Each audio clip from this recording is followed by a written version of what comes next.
கதை இல்லை, திரைக்கதை இல்லை, ஒரு இவ்வளோ க்ரூ வச்சுருக்காங்க, ஒரு சரியான அப்பியரன்ஸ் இல்லை படத்தில், மியூசிக் சரியில்லை, எடிட்டிங் சரியில்லை, படத்தில் எதுவுமே இல்லை. படம் டார்ச்சர் தான். டாக்ஸிக்னு பேர் வச்சிருக்கலாம், டார்ச்சர்னு பேர் வச்சிருக்கலாம். அந்த அளவுக்கு இருக்குது படம். 3 மணி நேரம் 15 நிமிஷம் படம் வேஸ்ட் ப்ரோ. யஷோட தனிப்பட்ட பெர்ஃபார்மன்ஸ் ஓகே, ஒத்துக்கிறேன், அது ஓகே ஃபைன். பட் இண்டிவிஜுவலை தவிர்த்து படத்தில் எதுவுமே கிடையாது. நயன்தாரா எதுக்கு நடிச்சாங்கன்னு எனக்கு தெரியல, ருக்மணி வசந்த் எதுக்கு நடிச்சாங்கன்னே தெரியல. படத்தில் ஒரு ட்ரையாங்கிள் தான் இருக்குது. குடிக்கிறாங்க, துப்பாக்கி எடுத்து சுடுறாங்க, பொண்ணுங்கள்ட்ட போகிறாங்க, குடிக்கிறாங்க, துப்பாக்கி எடுத்து சுடுறாங்க, பொண்ணுங்கள்ட்ட போகிறாங்க. இதை தவிர எதுவுமே கிடையாது ப்ரோ. கதை சிம்பிள் தான் ப்ரோ. என்னன்னா 1947 நம்ம சுதந்திரம் அடைஞ்சோம்ல, கோவா மட்டும் போர்ச்சுகல் கண்ட்ரோலில் இருக்குது. அந்த போர்ச்சுகலில் கண்ட்ரோலில் இருக்கிற அந்த போர்ச்சுகீஸ்ட்டு இருந்து இவர் எப்படி தனியாக கொடி நாட்டுறாருங்கிறதான் கதையாக கொண்டு வராங்க. ஆனால் அவ்வளோ லேகு. படத்தினுடைய கதையாச்சும் உயிரோட்டத்தோடு எடுத்துகிட்டு போயிருக்கணும். திரைக்கதை சரி கிடையாது, கதையில் அவ்வளோ லேகு. என்ன பண்ண முடியும்? 600 கோடிக்கு மேலே செலவு பண்ணியிருக்கேங்கிறாங்க. அதுதான் எதுக்கு செலவு பண்ணாங்கன்னே தெரியல. விஷுவலுக்கு செலவு பண்ணியிருக்காங்க, ஓகே. டெக்னிக்கலாக செலவு பண்ணியிருக்காங்க, படத்தை கோட்டை விட்டாங்க, கதையில் கோட்டை விட்டாங்க, ஓவர் கான்ஃபிடென்ட்டில் படம் எடுத்து தோத்துட்டாங்க. அதுதான் உண்மை. கேவலமாக இருக்குது பிஜிஎம். நான் என்றைக்குமே யாருக்குமே நெகட்டிவாக சொல்ல மாட்டேன். ஆனால் நானே நெகட்டிவாக சொல்கிறேன்னா எந்த அளவுக்கு இருக்குன்னு பாருங்கள். படம் உண்மையுமே நல்லா இல்லை ப்ரோ. நல்லா இருக்குன்னா நல்லா இருக்குன்னு சொல்லிடுவேன். படம் உண்மையாலுமே குப்பை தான், அதில் மாற்றுக்கிறதே கிடையாது. கெத்தாக இருக்கும், கெத்தாக இருக்கும் தான் வந்தோம். உண்மையாக சத்தியமாக சொல்கிறேன், ஒன்றுமே இல்லை தலைவா. படம் வேஸ்ட்டு. படத்தில் சொல்ல போனால் கதையே இல்லை தலைவா. கதை எதுக்காக இவங்க? நான் இப்போ 3 வரை உட்காந்து பார்த்துட்டு வந்திருக்கேன். இப்போ நீங்கள் கதைன்னு கேட்டால் நான் எந்த கதையை சொல்லலாம்?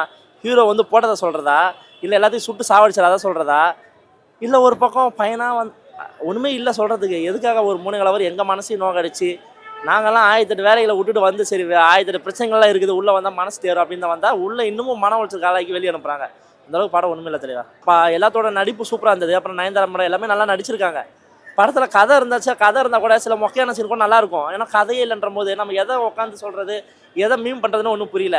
அவனே வருவார், ஹீரோ வருவார், தம் அடிப்பார், அப்படியே பார்த்தா பீச்சுன்ட்டு வராங்க. அப்புறம் பார்த்தோன்னா ஹீரோ வந்து நியூடாக வராரு. அதுதான் ஆச்சரியம், சொல்லியே ஆகணும். இது வரைக்கும் நம்ம தமிழ் சினிமாவில் எவ்வளோ படங்களை பார்த்துருப்போம். இந்த மாதிரி ஒரு படத்தை நம்ம ஜட்ஜோடலாம் பார்த்துருப்போம், ஆனால் இந்த மாதிரி ஒரு தமிழ் படத்தை பார்த்துருக்க மாட்டோம். அது ஒரு டிஃப்ரெண்ட்டு. இதில் வேறு பெண் டைரக்டர் எடுத்திருக்காங்க. பெண் டைரக்டர் எடுக்கக்கூடாதுன்னு ஒரு நிறைய விஷயங்கள், எடுக்கக்கூடாதுன்ற சில விஷயத்தில் எடுத்து வச்சுருக்காங்க. ஒரு நியூடாக காட்டுறது. ஏன்னா சத்தியமாக சொல்ல இதெல்லாம் குழந்தைங்கள பார்க்க முடியாது. ஏன்னா வந்து குழந்தைங்க பார்க்கலாம், 5 சீக்வன்ஸ் கூட குழந்தைங்க உட்காந்து ரசிப்பாங்க.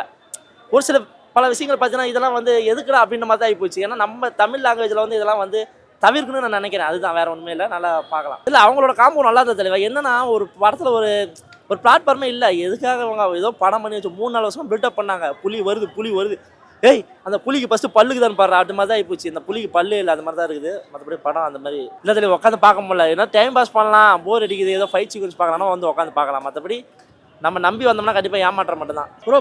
படம் வந்து ஒன் டைம் வாட்சபிள், ஓகேங்களா. என்னோட யஷ் ஃபேனாக வந்து இந்த படம் ஓகே அப்படின்னு தான் நான் சொல்லுவேன். ஏன்னா சவுத் இந்தியாவில் யாரை நம்பியுமே 1000 கோடி பட்ஜெட்லாம் போட முடியாது. விஜய் நம்பி கூட போட முடியாது, ஷாருக் கானை நம்பி போட முடியாது, சல்மான் கான் நம்பி போட முடியாது. இங்கே யஷ்ங்கிற ஒரே ஒரு கேரக்டர் நம்பி 1000 கோடி போடலான்னா அப்போ அவரோட ஹீரோ மெட்டீரியல் எந்த மாதிரி இருக்குமோ அந்த ஹீரோ மெட்டீரியல் தான் எனக்கு பிடிச்சி போச்சு.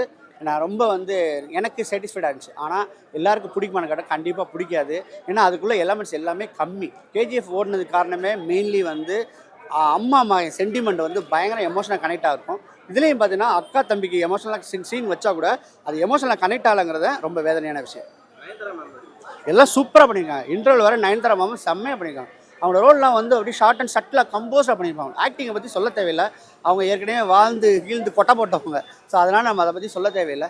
எல்லாருடைய பெர்ஃபார்மன்ஸ் நல்லா இருந்துச்சு. ஸ்க்ரீன் பிளேயும் ஸ்டோரியும் வந்து மிஸ் பண்ணதுனால தான் படம் வந்து ஒரு லேகாக இருக்குது. அண்ணன் தங்கச்சி அக்கா தம்பி காம்போ, அடுத்து வந்து லவ்வராக வர இது குறிப்பாக வந்து கேரா அத்வானியுடைய ரோல் வந்து ரொம்ப ஒரு அட்டகாசமான ரோல். அவங்களுடைய என்ன சொல்கிறது ஃபிட்னஸ்லாம் வந்து வேறு லெவலில் இருக்குது. ஒரு ஒரு ஒரு ஹாலிவுட் ஹீரோயின் எப்படி பண்ணுவாங்க அந்த விஷயத்தெல்லாம் இதில் பண்ணியிருக்காங்க. ரவி பஸ்ரு மிரட்டியிருக்காப்பு. நீங்கள் அதுவும் இல்லைன்னா நீங்கள் பார்க்கவே முடியாது. அவர் கொடுத்தது தான் அருமையாக பண்ணியிருக்காப்புல ரவி பஸ்ரு. படம் நல்லா இல்லை ப்ரோ. நீங்களே கேள்விப்பட்டிருப்பீங்க படம் எப்படி இருந்தது அப்படின்னு. நான் நல்லா சொல்லணும்னு தான் ஆசை. நானும் அதுக்கேற்ற மாதிரி தான் ப்ரிப்பேர்லாம் பண்ணிட்டு வந்தேன். ஓகே படத்தை இந்த சீன் பார்ப்போம், இந்த சீனை பற்றி விவரிப்போம் அப்படிலாம் பார்த்தேன். சொல்கிற அளவுக்குலாம் ஒன்றும் இல்லை ப்ரோ. கொஞ்சம் டாக்ஸிக்காக தான் இருந்தது. படம் இல்லை, படம் பார்த்த ஆடியன்ஸு. ஏன்னா படத்தை பார்த்துட்டு எப்படிலாம் திட்டக்கூடாதோ அந்த அளவுக்கு திட்டினாங்க நம்ம பசங்க. ஸோ ஆடியன்ஸே டாக்ஸிக் ஆகிற அளவுக்கு படம் எடுத்திருந்தாங்க அப்படின்னா அது எங்கேருந்து எடுத்துகிட்டு போய் சொல்கிறதுன்னு தெரில. நயன்தாரா சீன்ஸுக்கெல்லாம் வந்து ரொம்ப வெயிட் பண்ணிகிட்டு இருந்தோம். ஒரு அண்ணன் அக்கா தம்பியோட ஒரு கான்செப்ட்டு. ஸோ ரொம்ப எமோஷனலாக இருக்கும் அப்படின்னு பார்த்தா அட்லீஸ்ட் இந்த ஒரு அம்மா சென்டிமெண்ட்டுக்கு ஏற்ற மாதிரி அக்கா தம்பி சென்டிமெண்ட் இருக்கும்னு பார்த்தா அதெல்லாம் ஒர்க் அவுட் ஆகலை. நம்ம எதிர்பார்த்தது ஒன்று, டேரக்டர் கொடுத்தது ஒன்று. நம்ம டக் லைஃப்னு நினச்சிட்டு போவோம். பட் உள்ள கோட்டு படம்லாம் கொண்டு வருவாங்க. கிளைமேக்ஸில் மட்டும் டக் லைஃபாக முடிச்சு விடுவாங்க.